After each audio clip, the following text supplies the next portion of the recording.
Since the launch of Pikmin Bloom, the postcard system has received a fair number of updates. Even in the earlier days, you were able to receive them from defeating mushrooms or from expeditions just like we can now.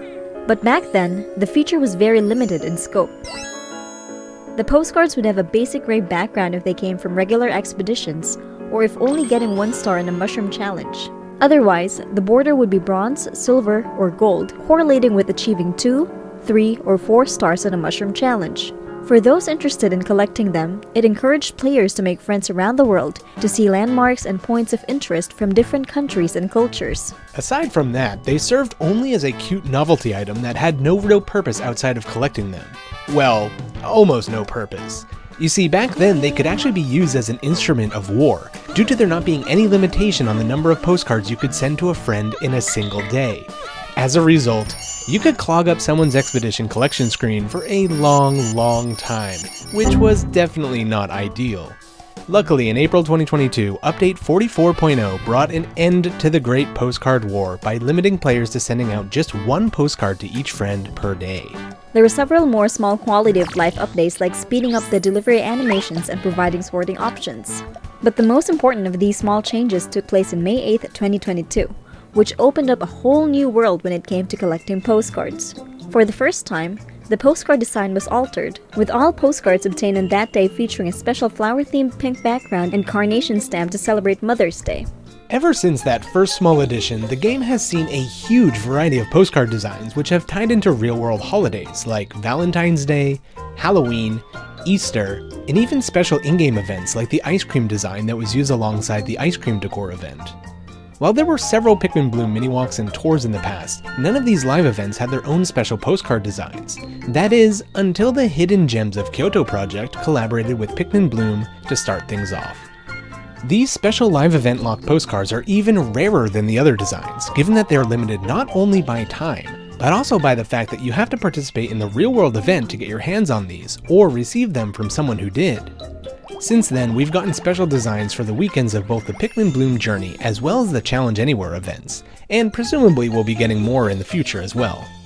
Luckily, this brand new kind of event called the Postcard Walk is one of the longest running live events the game has had, lasting a full year from November 6, 2024 to November 5, 2025, giving more people than usual the opportunity to participate, especially given Kyoto's popularity when it comes to both domestic and international travelers.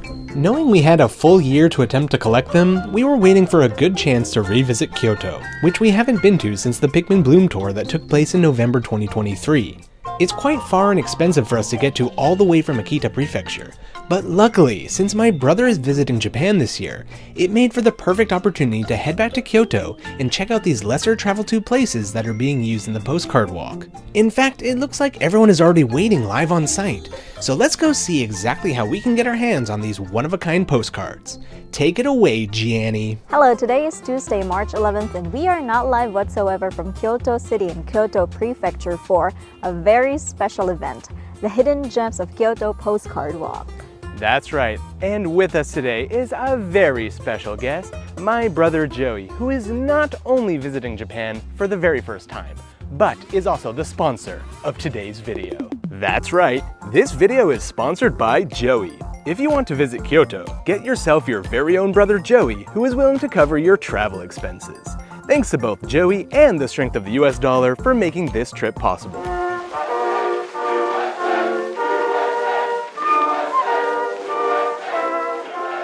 Wait, I thought you said you were gonna pay me for making an appearance in this video. Yeah, okay, that's fair. Unfortunately, we can't let you keep this blue Pikmin because it was a gift from a friend. But why don't you go ahead and unzip the little zipper in the back and we'll see what we get. All right.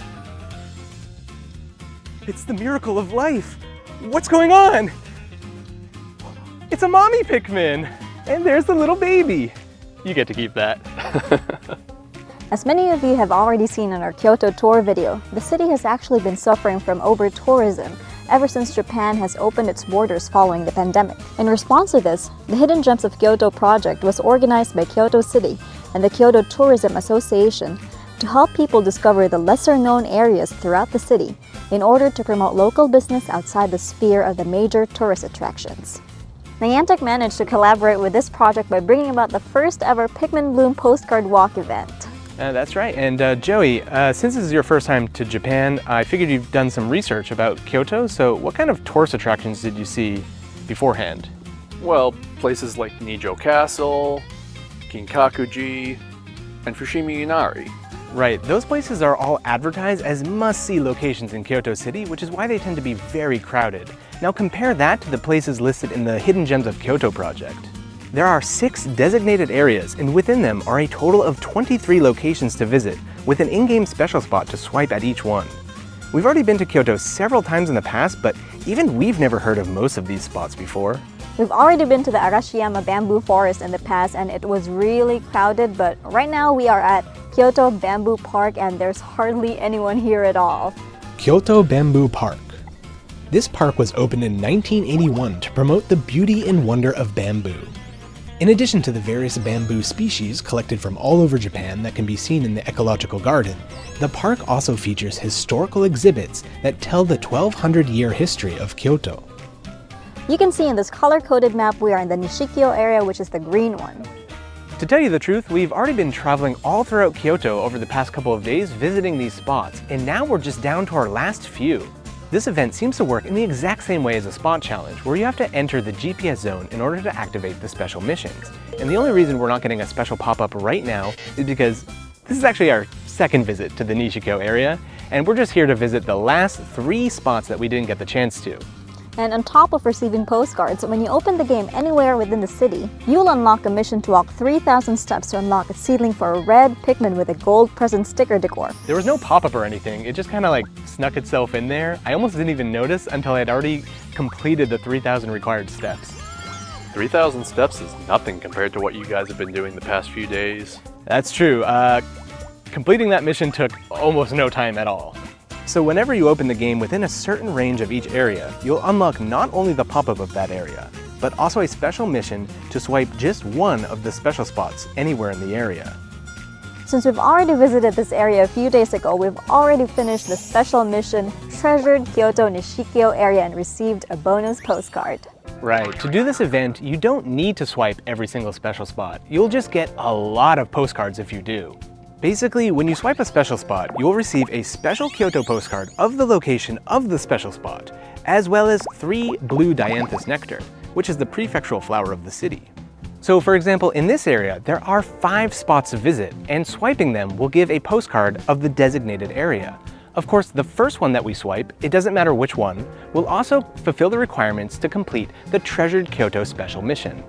And each area has the same mission. Just visit one special spot within that specific area, and completing this will give you a bonus postcard representative of the whole area. That means in total, there are 23 postcards to collect from swiping each special spot, as well as 6 area postcards for completing the mission in each zone, for a total of 29 Kyoto-themed postcards to collect. Sadly, both swiping the special spots as well as completing the special mission is a one-time thing for each player, so you won't be able to get duplicate postcards related to this event.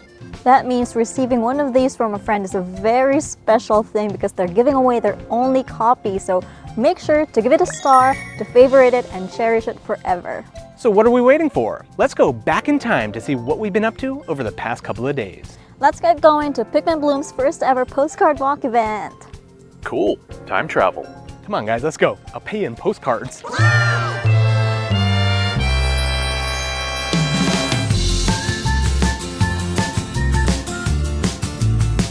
We have made it to Takao area, the first area of the event, and right now we are on top of Shigetsukiyo Bridge. Look around. They were not messing around when they said hidden gems of Kyoto. I mean, there's hardly anyone out here at all. We got the whole bridge to ourselves right now. So immediately we saw the special spot, and swiping down on it, we got a beautiful, beautiful postcard of this bridge, the vermilion colored bridge. And of course, because this is the very first one that we've swiped in this area, we got our postcard of the Kyoto area. Beautiful fall foliage on that one. So already we've got our first 2 postcards of the event. What do you think? We got a lot more to go though. Yeah, it looks like the next stop is actually just 6 minutes away, so we're gonna walk there. So let's get going? Yeah, let's go. All right. Shigetsukiyo Bridge. This vermilion painted bridge over the Kiyotake River creates a stunning tunnel of foliage in the fall.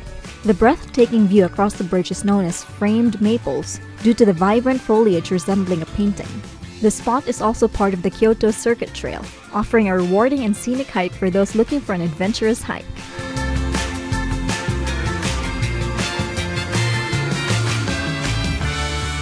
Well, it was a bit of a hike getting all the way up here to Jingoji Temple on the top of Mount Takao, but we finally made it.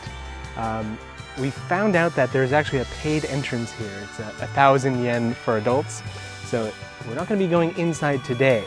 But luckily, we were able to swipe the special spot from outside the temple and getting yet another one of these beautiful Kyoto-themed postcards. Being our second postcard of the area, we're not going to get any additional postcards, but it's still nice to get one more. Unfortunately, yeah, we're not going to be going inside today, but thanks to Pikmin Bloom, I'm able to check some of the big flowers and the mushroom in there. So check out some of these cool places that we might have been able to see if going inside. But we've got a lot more to see today. Time to get going. Jingoji Temple, a highly historic head temple of the Koyasan Shingon sect, built on Mount Takao. This temple is known for housing numerous treasures from the Heian to Kamakura periods, including national treasures such as the statue of Baisaja Guru, the medicine Buddha, and one of the famous three great bells of Japan.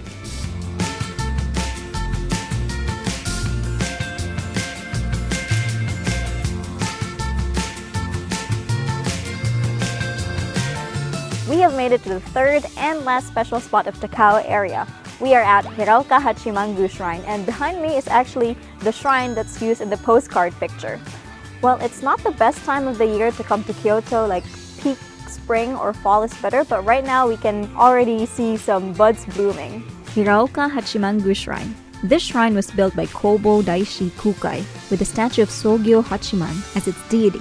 The ceiling of the main hall features the flower ceiling, adorned with 44 floral paintings. It is open to the public during special exhibitions in spring and fall. Visitors can also enjoy camellias in spring and the foliage in fall. Anyway, it's time to move on to Saikyo area. Let's go!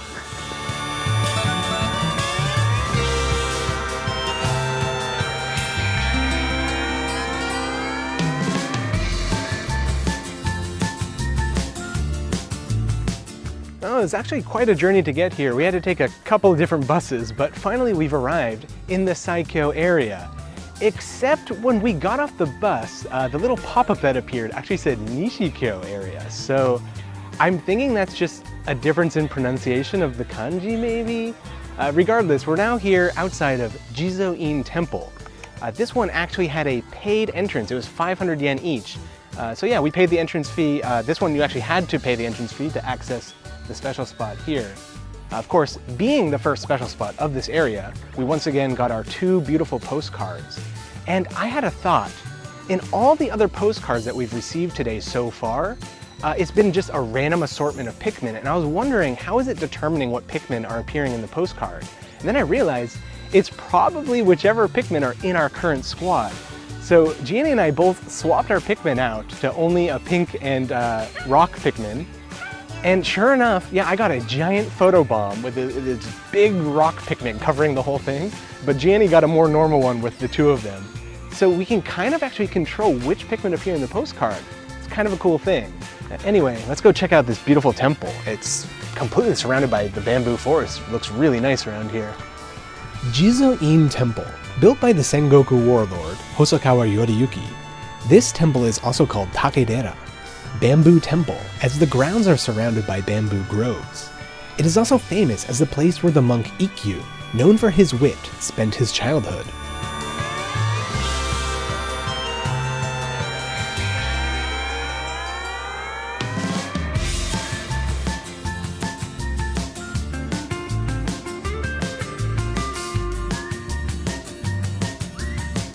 As you can see, I'm not in front of Jojuji Temple, and that's because sadly it's closed right now. It's such a shame because based on the postcard, it's really beautiful inside. But luckily, if you go to this corner here, you can still swipe the special spot. So yes, we still got our postcard, and here's to hoping that we get better luck in the next spot. So let's go. Jojuji Temple. This temple belongs to the rare Obaku sect in Kyoto. It was founded in 810 during the Heian period but fell into ruin during the Onin War. The temple was later restored in the Edo period, with Chinese-style halls standing on its ground.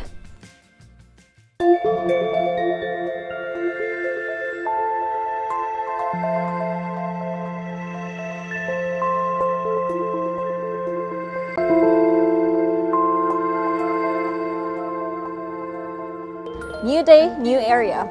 We had to wake up super early to catch the first bus to get here, but we finally made it to Keihoku area. And right now we're in front of roadside station Woody Keihoku. The game actually recommended some local dishes, so why don't we go check that out?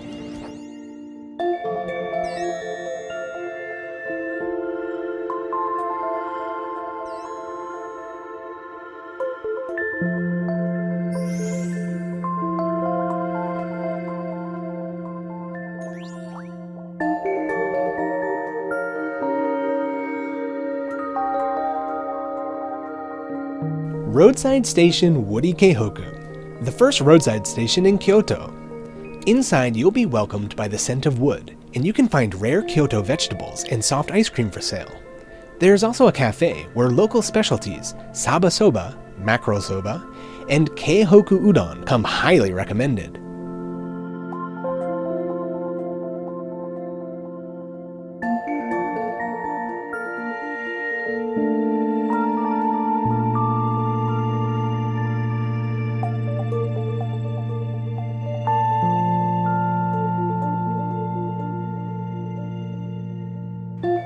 Hidden gems, hidden gems. This was a pretty far out of the way place, but after about a 40-minute walk from the Keihoku Woody roadside station, we managed to finally reach our second location in the Keihoku area. This is the Kinkazan Hosenji Temple. Swiping the special spot here, we got a really beautiful postcard of a drone shot of this whole temple. It's fantastic looking. Hey, why don't you come on inside, we'll show you around.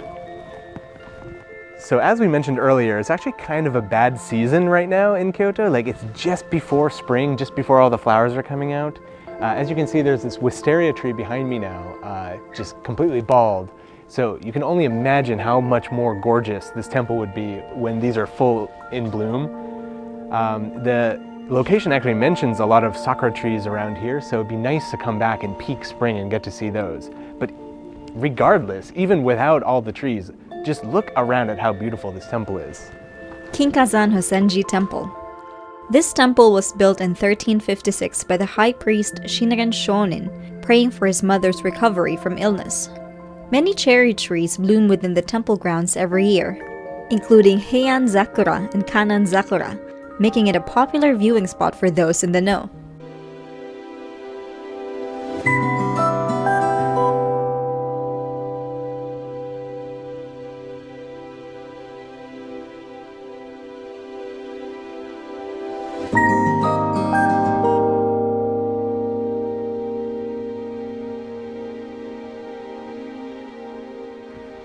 It was a bit of a walk, but a kind man helped us by showing us the way here at Yamaguni Shrine. Really, really isolated place.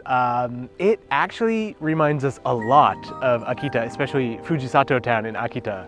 So if you take a look around here, you can see we're just surrounded by mountains and rice fields, and it's really, really countryside out here. So of course, swiping the special spot, we got yet another one of these beautiful postcards to collect, making our third one with just 2 more to go in this area. Come on, let's go check out the shrine.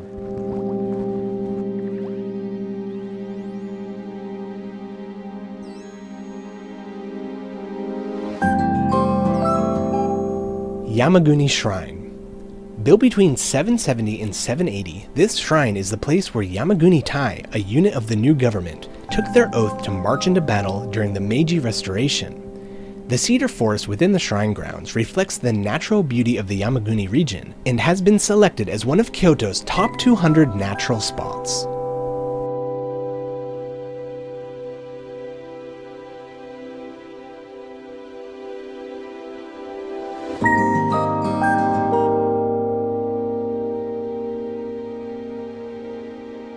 Thanks to another kind man, we made it to our 4th special spot, the Joshokoji Temple. This temple is actually described as a Zen temple, so we need to be extra careful and quiet while exploring the area. And it's shaping up to be one of my favorite spots because it's so serene here and it's so big. There's a lot of branching paths, so let's go check that out. Joshokoji Temple. Built in 1362, this temple is associated with the imperial family. Temple grounds are home to several famous cherry trees, including the natural monument Kokonoi Sakura, as well as Sako no Sakura, and Mikuru Makaishi no Sakura, both propagated from trees at the emperor's residence.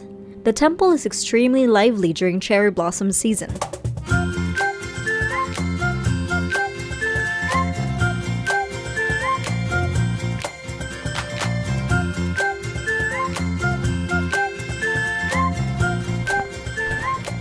And we've made it to the last spot in the Keihoku area. We are at Orai Kurodaya.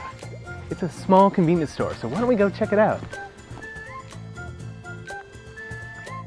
Actually, it's closed. We found out, we came all this way. First of all, this is very, very far away. We recommend, if you're coming out here, I can't even say it's a recommendation, it's more of a necessity that you need a car. There are some buses that come here, but they're so sparse. We got extremely lucky and managed to reach it. Unfortunately, yeah, it seems like because of the winter schedule, it's actually closed on Sundays and Mondays until the end of March. So unfortunately, we're not able to go inside today to check it out, but we can still access the special spot. Swiping it, we got our last postcard of the day and the last of this area. So we can at least show the outside. Let's go check it out. Orai Kurodaya. This is the only convenience store in the whole Kuroda area, and it includes a cafe inside. In addition to daily necessities and food, the store offers local specialties, fresh vegetables, rice, and processed goods, all from local farmers.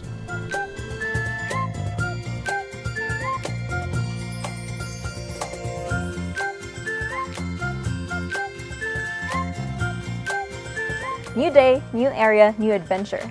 The bus has dropped us off yet again right on top of a special spot.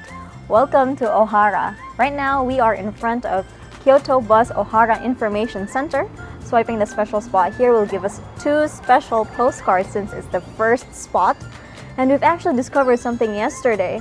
So as we've mentioned, the Pikmin that appears on the postcards of the special spot are based off of the Pikmin in your squad. However, the Pikmin that appears on the postcards from the mission are actually completely random, so that's a very cute little fun fact right there. And today will actually be a little calmer compared to yesterday's grand adventure since the 2 other special spots are just walking distance, so let's get going. Kyoto Bus Ohara Information Center. Ohara is easily accessible by Kyoto Bus from the subway station Kokusaikan. The Ohara Information Center, located right next to the bus stop, is a great starting point for enjoying the scenic countryside. Within walking distance, you can visit Sanzenin, famous for its weeping cherry blossoms, and Jakkoin, historically associated with Prince Shotoku. It's closed on Wednesdays and Thursdays.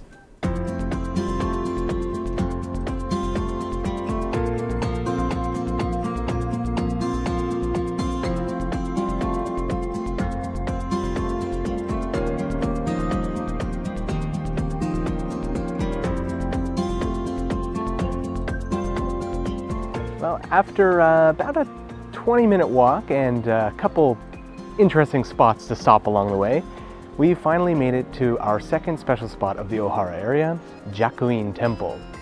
This was another paid entrance. It seems like it's not possible to get it without paying, but no worries, we paid the 600 yen entrance fee each. Swiping the special spot, we got what is shaping up to be my favorite postcard of the event so far. Really gorgeous picture there. So yeah, it's a really beautiful temple. Let's go check it out. Jakkoin Temple. It is said that this nunnery was built during the Asuka period by Prince Shotoku as a memorial to his father, Emperor Yomei. The temple is also known as the birthplace of shibazuke, one of 3 of Kyoto's famous pickles.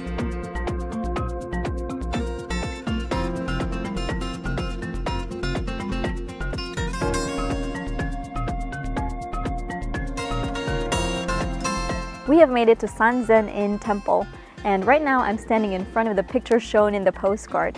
This is actually another place where we need to be extra careful and quiet, and unfortunately, photography is not allowed inside, but believe me when I say that it's so beautiful. Outside is okay though, so let's check out what this temple has to offer. Sanzenin Temple. Sanzenin Temple is famous for its garden, Yusei-en. In its beautiful moss and cedar garden stands the Ojo Gokuraku-in, home to a statue of the Amida Trinity, designated as a national treasure. Sanzenin is also known as a great cherry blossom spot, with the Gotenmon Gate beautifully adorned by weeping cherry blossoms in spring.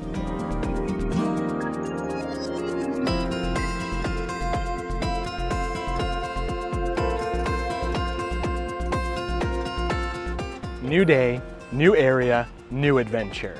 As you can see, it's a little rainy here today, but we won't let that dampen our spirits. We are here today in the Fushimi area at our first special spot, Gokonomiya Shrine. Swiping the special spot here will, of course, get us not just one, but two gorgeous Kyoto-themed postcards. You may have heard of the Fushimi Inari Shrine. That is one of the more major tourist destinations here in Kyoto. And over here we've got one of the less hidden gems of Kyoto, given that we're only about a 20-minute train ride from the center of Kyoto City, and yet, as you can see, there's almost no one here. Although it's a little cloudy today, but we saw some early budders. So we've got some nice blooms going, so I hope to see more of these kind of beautiful blooms as we explore the next few. But for now, let's go check out this beautiful shrine. Gokonomiya Shrine.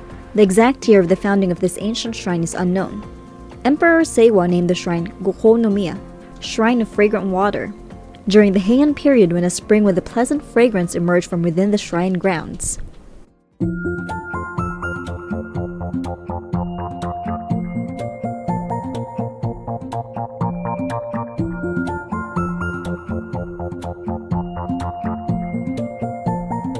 After a 12-minute walk, we've made it to Kinsatsugu Shrine. Swiping the special spot here will give us this lovely postcard.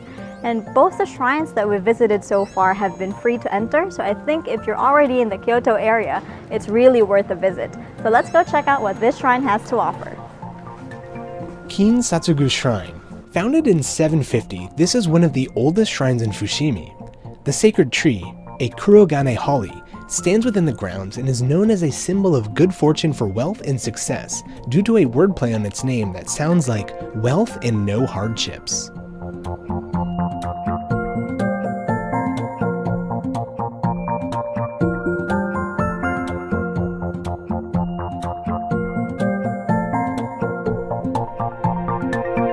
Well, it's getting a little late, so this will be our last stop of the day.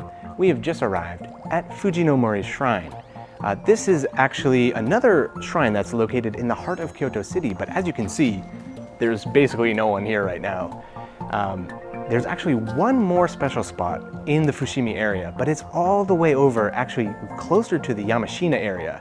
So we're gonna go check those out another day. So for now, this will be our last one. Why don't we go check it out? Fujinomori Shrine. An ancient shrine with a history of about 1800 years, it has strong ties to the imperial family. The annual Fujimori Festival, held on May 5th, is said to be the origin of the Iris Festival, Shobu no Seku, and since the word shobu also means contest, the shrine is widely recognized as a place to pray for success in competitions.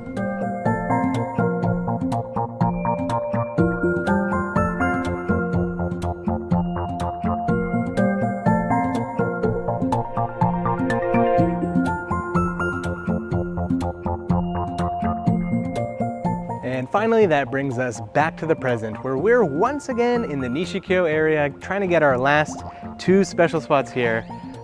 First of all, we're at the Otoshi Shrine, and swiping the special spot, we can see a postcard with these blossoms actually blooming in the picture. Unfortunately, we're still a little early for that now, but hopefully pretty soon they'll be full bloom. And that doesn't make the shrine any less beautiful, so let's go check it out. Otoshi Shrine. Said to have been founded in 718 during the Nara period, this shrine is dedicated to Otoshi no Okami, the deity of agriculture. Every year, on the third Sunday of October, the Ojiko Festival is held, featuring a dedication dance that has been performed since the Edo period.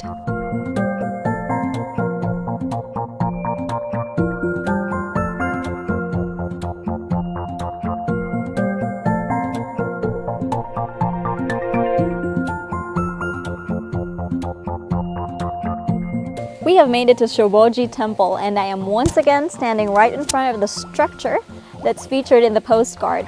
This is actually the last special spot that we'll be visiting for today, and tomorrow we'll be wrapping up this project by visiting the last area. But in the meantime, let's go check out what this temple has to offer. Shoboji Temple. This temple was founded around 754 by the high priest Chi Daitoku, who came to Japan with Ganjin, famous for Toshodaiji. Although it was burned down during the Onin War, it was rebuilt about 150 years later as the current Shoboji. Due to the 600 tons of rocks collected from all over Japan, it is known as the Temple of Stones. I can't forget to mention that on this day we actually got recognized in public for the very first time outside of a Pikmin event. We were on the streets of Kyoto checking the bus schedule when someone approached us and said, "Excuse me, are you guys Bloom Buds?" We couldn't believe that someone actually recognized us, and of course, we took the opportunity to take some pictures together at the Kyoto Nintendo store. Thanks for saying hi, Pat. It really made our whole week.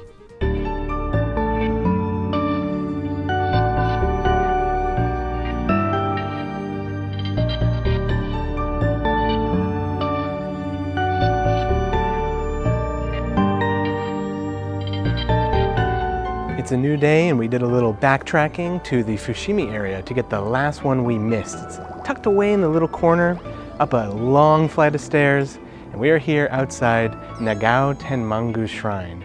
Really peaceful, really quiet, not too many other people here. Let's go check it out. Nagao Tenmangu Shrine. The current main hall was rebuilt during the Edo period, and it is a place of worship for the guardian deity of the Daigo district. It enshrines Sugara no Michizane, known as the god of scholarship, along with Owana Muchi no Mikoto and Suzano no Mikoto.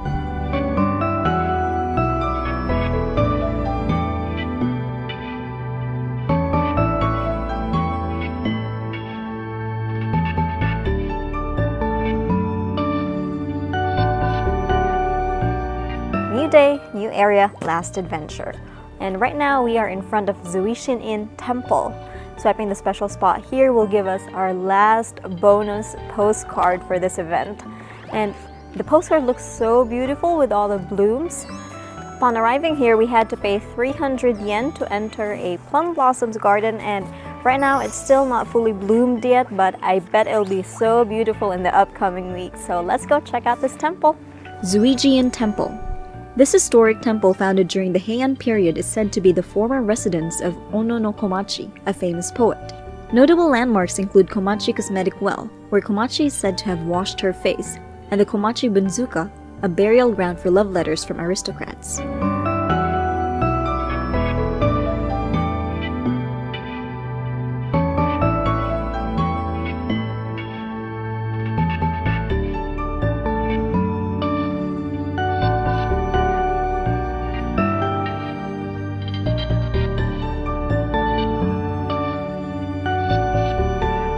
Sadly, we've come to the second to last special spot of this event. We are right now outside Origami Inari Shrine. I'm loving the really bright orange colors with the golden accents on there. So why don't we get our postcard and go check out this second to last place. Origami Inari Shrine. The Inari-zuka Inari burial ground in precincts of this shrine dates back about 1500 years and is considered a sacred place where the predecessor of Inari, the deity of rice fields, was worshipped. Along with the famous Fushimi Inari, it is said to be one of the oldest Inari shrines in Japan.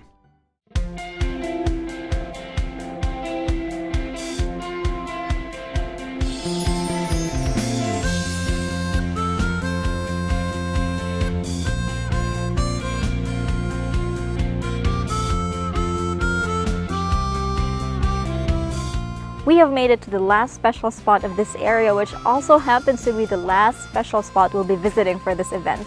Swiping the special spot here will give us a beautiful postcard of Oishi Shrine.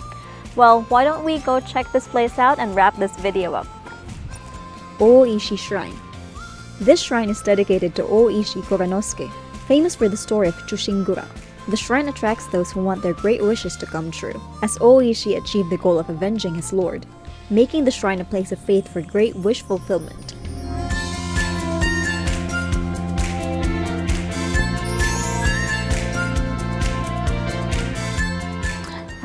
we've really come a long way over these past few days. Indeed we have. We were able to visit all 23 special spots and collect all 29 beautiful Kyoto-themed postcards. As difficult as it was, I was really surprised considering so many of these locations opened around 9 and closed at 5, some of them closing as early as 4. Considering that the Ohara Bus Information Center description had the days and opening hours listed, I think this information should have been included for all of the spots to better help people plan their trip. Only specifying the hours of that one, to me at least, implied that the other locations would be open 24 hours, but obviously that was not the case at all.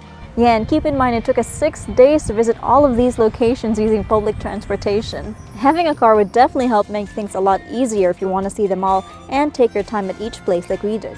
Yeah, I think it would be a little much for anyone visiting from abroad to try to see all of them, but if you take just a few of the areas and visit those just to get the bonus postcard from those areas, I think that would be the way to go, especially a lot of the areas that are in the city itself.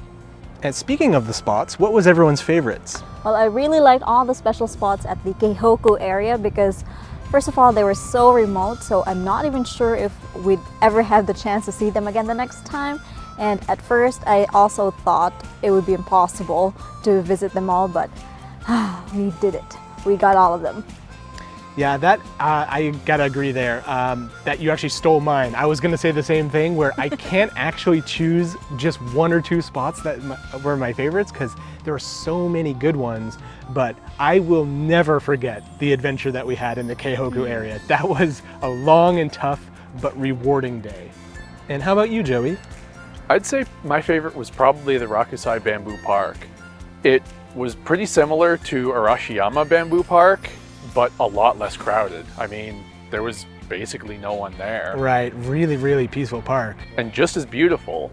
And even though I'm only halfway through my Japan trip and I still have a long way to go, I feel like I've come a long way already. Yeah, and you know, we're not the only ones who have come a long way. The postcard feature in Pikmin Bloom has seen a ton of updates. I mean, we can now just inject petals into a big flower and get a postcard.